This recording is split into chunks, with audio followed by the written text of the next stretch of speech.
नमस्कार, मैं मीठा राजपूत। आप देख रहे हैं टाइम न्यूज़। विश्व विख्यात योग गुरु बाबा रामदेव ने शिक्षा के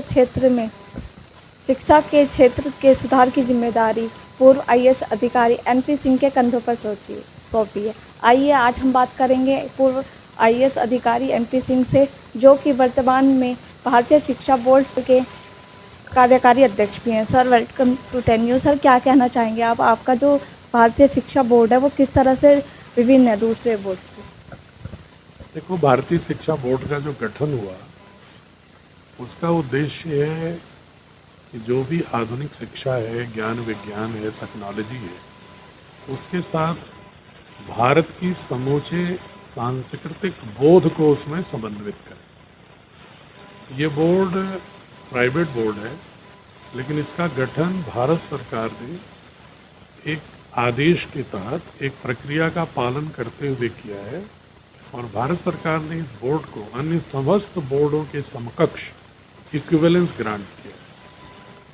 इसका मैंडेट जो है, भारत सरकार ने जो ऑब्जेक्टिव दिया है, उसका उद्देश्य यही है कि जो आज के छात्र हैं वो विज्ञान में, प्रौद्योगिकी में, चिकित्सा विज्ञान में, अन्य आधुनिक विज्ञान शिक्षा की अन्य आयामों में निष्णात हो जाते हैं, लेकिन उनका जो व्यक्तित्व है, उनका जो दृष्टिकोण है, वो भारत बोध के साथ नहीं होता। इसीलिए हम प्रायः कहते हैं कि जो मैकाले की जो शिक्षा पद्धति 1835 में प्रारंभ हुई, उसका कमोबेश छाया समूचे हमारे शैक्षणिक व्यवस्था पर दिखाई पड़ती है और हम सभी लोग संयोजित रूप से या प्रत्यक्ष अप्रत्यक्ष रूप से भारतीय युवा को पाश्चात्य विचारों और पाश्चात्य उत्पादों का उपभोक्ता बना दिया। Just students have been reduced as a consumer of the western ideas, western thoughts and western products.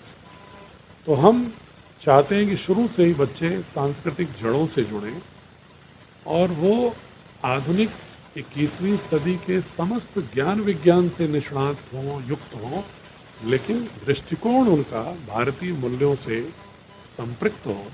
वेदों, उपनिषदों, षड्दर्शन, बुद्धिज़्म, जैनिज़्म, सिखिज़्म या भारत की जो अन्य महाभारत, रामायण, तमिल का संगम लिटरेचर, उससे जो उपजे हुए मूल्य, जो भारत की आत्मा है, उसके साथ उनके व्यक्तित्व का उभार हो, विकास हो, शिल्प हो, ताकि वो वैश्विक नागरिक तो बने, लेकिन भारत बोध के साथ। सर, शुरुआत कब हुई थी भारतीय शिक्षा बोर्ड की और कितना कारगर आप साबित हो रहा है ये?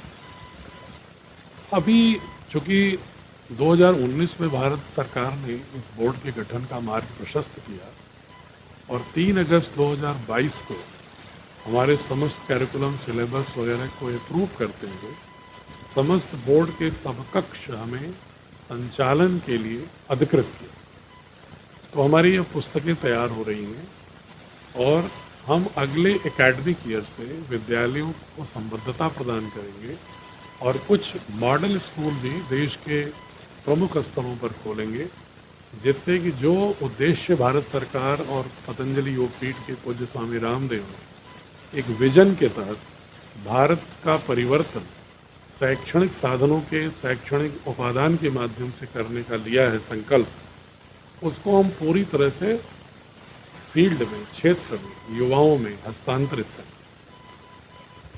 सर, ये तो बात होगी शुरुआत की। आपने सिलेबस की बात की, किस तरह का सिलेबस इसमें मोस्टली रहने वाला है, उसके बारे में थोड़ा विस्तार से बताइए। देखो, जैसे एक उदाहरण अगर हम आपको देंगे कि हम गीता के 16वें अध्याय के जो दैवी संपद मूल्य हैं, या वेदों का अभ्युदय निश्रेयस है, या उपनिषदों षड्दर्शन का जो दर्शन है, बुद्धिज़्म, जैनिज़्म का जो अष्टांग और पंच महाव्रत है, या सिखिज़्म का जो दर्शन है, गुरबाणी है, उनको हम सम्मिलित रूप से एक जगह जो मूल्यों का समुच्चय है, उसके अनुसार ही हम नर्सरी से ही बच्चे को शिल्प करेंगे, ताकि उसके अवचेतन मस्तिष्क में भारतीय मूल्यों के साथ वो आप्लावित हो। साथ ही जैसे अगर एक उदाहरण हम देंगे फिजिक्स, अगर हम फिजिक्स में डाल्टन का परमाणुवाद तो पढ़ेगा, न्यूटन के गति का नियम भी पढ़ेगा, लेकिन बच्चे को हम ये बोध देंगे कि हमारे हजारों साल पहले ऋषि प्रज्ञा ने, वैशेषिक दर्शन में महर्षि कणाद ने गति के नियमों को और अणु सिद्धांत को, गुरुत्वाकर्षण सिद्धांत को उसी रूप में दिया है जिस रूप में कि हम क्रेडिट न्यूटन को देते हैं। लेकिन हम न्यूटन को पढ़ें, लेकिन महर्षि कणाद को भी बच्चे जानें, ताकि अपने ऋषियों के प्रज्ञा के विषय में गर्व अनुभव हो। उसी तरह से अगर हम चिकित्सा विज्ञान, बायोलॉजी और जूलॉजी बॉटनी पढ़ाएंगे तो हम चरक संहिता, काश्यप संहिता, सुश्रुत संहिता के भी महत्वपूर्ण अंशों को पढ़ाएंगे। कृषि पढ़ाएंगे तो कृषि पाराशर की ऑर्गेनिक फार्मिंग को भी पढ़ाएंगे। हम भारत के इतिहास को जो पढ़ाएंगे वो दिल्ली केंद्रित नहीं, बल्कि देश के हर क्षेत्र में हुए ऐतिहासिक कथानकों को समान रूप से, समानुपातिक रूप से स्थान देंगे। दक्षिण भारत को पूरा स्थान देंगे, पूर्वोत्तर भारत को पूरा स्थान देंगे, कश्मीर को पूरा स्थान देंगे। और जो जनजाति क्षेत्र है, ट्राइबल एरिया, उनके संघर्षों की कथा प्रायः पुस्तकों में नहीं मिलती, न उनके महानायकों की कथा मिलती है।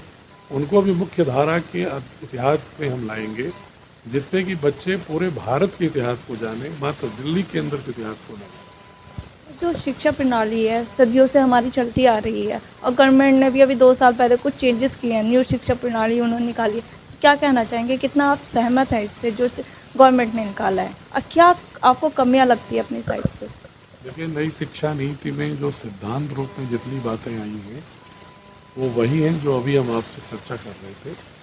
भारत सरकार भी चाहती है नई शिक्षा नीति के तहत कि लोग सांस्कृतिक जड़ों से जुड़ें और शिक्षा मात्र नौकरी का साधन ना, पहल करने का, एंटरप्रेन्योरशिप भी डेवलप। हम उस बोर्ड में बहुत ही पुरजोर रूप से इसको शुरू से ही संकल्पित है। उसके लिए कोई दोष नहीं है उसमें, लेकिन ये ज़रूर है कि अगर हम क्रियान्वयन में पूर्णतः उस भावना से आगे नहीं बढ़े तो हम नई शिक्षा नीति की आत्मा को पूरा नहीं करेंगे। इसलिए भारतीय शिक्षा बोर्ड एक प्राइवेट बोर्ड के रूप में, हमारे पास किसी प्रकार का कोई बंधन नहीं है, एक स्वतंत्रता है प्रयोग करने की।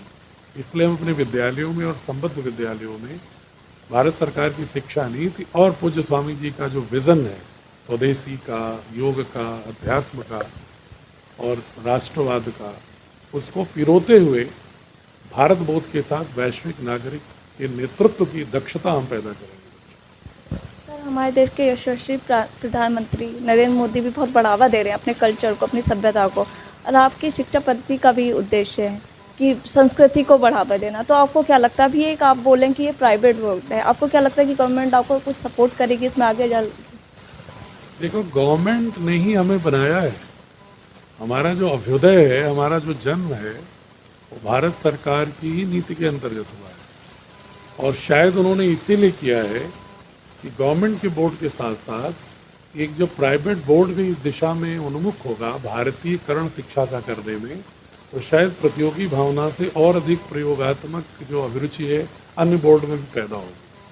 तो यशस्वी प्रधानमंत्री जी को मैं धन्यवाद देता हूँ अपनी ओर से भी, पूज्य स्वामी जी की ओर से भी, कि संस्कृति मूलक भारत सरकार ने भारतीय संस्कृति के विकास और उत्थान की दिशा में एक कदम उठाते हुए मैकाले के शैक्षणिक पद्धति में हुए विश्व के समाधान के लिए इस अमृत महोत्सव वर्ष में एक अमृत समाधान के रूप में भारतीय शिक्षा बोर्ड का गठन कराया है।